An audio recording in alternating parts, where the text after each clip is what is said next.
બે. પોઝિટિવ વાક્ય. તને ફસાવવામાં આવી રહ્યો છે. નેગેટિવ વાક્ય.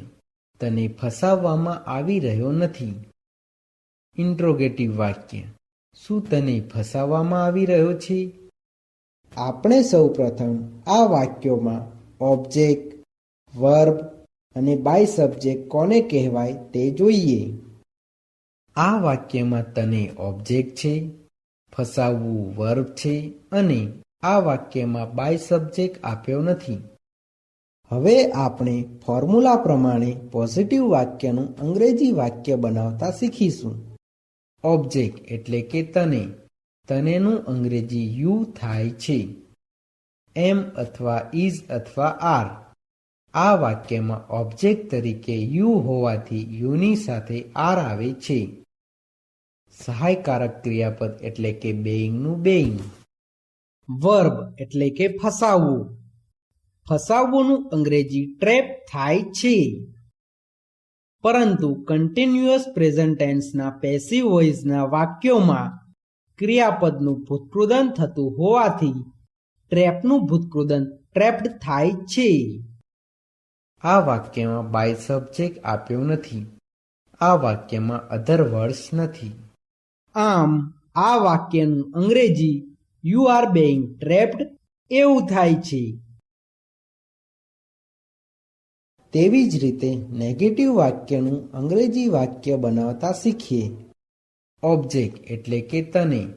તનેનું અંગ્રેજી યુ થાય છે. એમ અથવા ઇઝ અથવા આર. આ વાક્યમાં ઓબ્જેક્ટ તરીકે યુ હોવાથી યુની સાથે આર આવે છે. નોટનું નોટ. સહાયકારક ક્રિયાપદ એટલે કે બેઇંગનું બેઇંગ. વર્બ એટલે કે ફસાવવું. ફસાવવુંનું અંગ્રેજી ટ્રેપ થાય છે.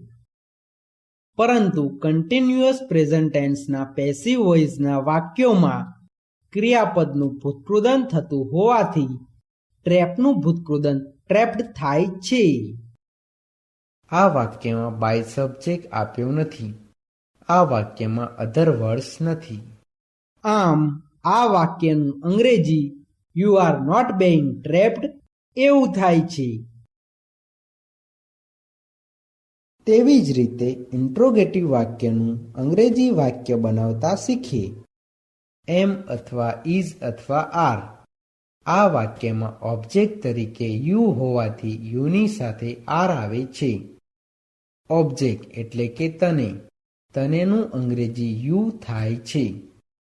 સહાયકારક ક્રિયાપદ એટલે કે બેઇંગનું બેઇંગ. વર્બ એટલે કે ફસાવવું. ફસાવવુંનું અંગ્રેજી ટ્રેપ થાય છે. પરંતુ કન્ટિન્યુઅસ પ્રેઝન્ટ ટેન્સના પેસિવ વોઇસના વાક્યોમાં ક્રિયાપદનું ભૂતકૃદન થતું હોવાથી ટ્રેપનું ભૂતકૃદન ટ્રેપ્ડ થાય છે. આ વાક્યમાં બાય સબ્જેક્ટ આપ્યો નથી. આ વાક્યમાં અધર વર્ડ્સ નથી. આ ઇન્ટ્રોગેટિવ વાક્ય હોવાથી વાક્યની પાછળ ક્વેશ્ચન માર્ક આવે છે. આમ આ વાક્યનું અંગ્રેજી આર યુ બેઇંગ ટ્રેપ્ડ એવું થાય છે.